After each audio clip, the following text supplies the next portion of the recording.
其实我刚才也不知道怎么了。你别再说话了，我们觉得刚才什么都没有发生过。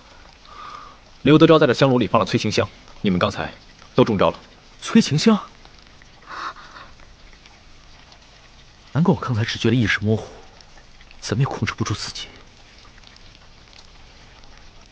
我一时之间寻不到解药，只能用重手法点了你们几处痛穴，刺激你们清醒过来。还请主子恕罪。这次多亏了你及时赶到，不然一混，将来只怕会恨我一辈子。华妹，你刚才也中了催情香，才会乱了神智，我不怪你。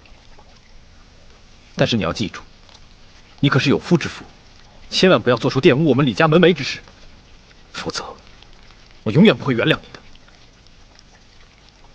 你更不要害主子落下一个夺人之妻的恶名，有损他的威严。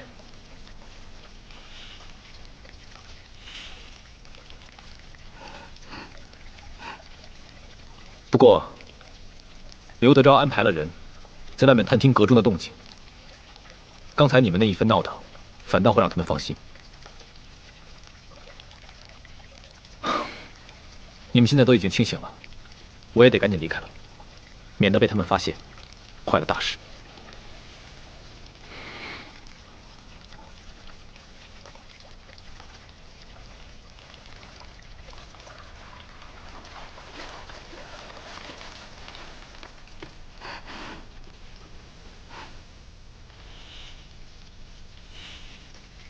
原来叶欢妹妹和我一样，早已许配了人家，心中喜欢的却是另外一个人。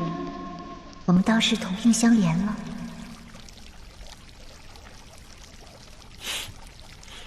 你现在的样子，哪里还像我的老大？你不说话，没人把你当哑巴。若是不说话的话，岂不更尴尬？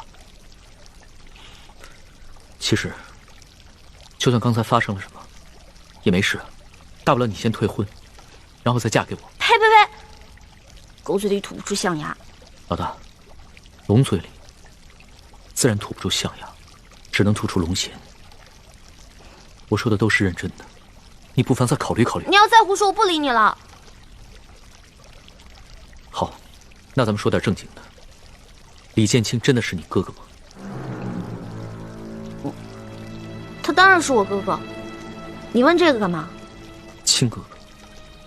亲哥哥，如假包换。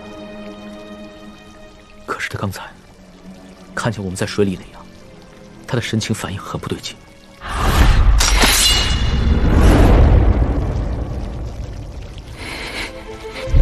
当时他很是气急败坏，似乎还曾想对我出手，连剑都拔出来了。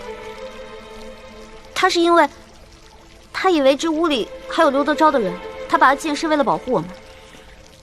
可是他眼神中有一种恶狠狠的东西在看着我，像针尖一样锐利。虽只是一闪而过，可我的心却不寒而栗。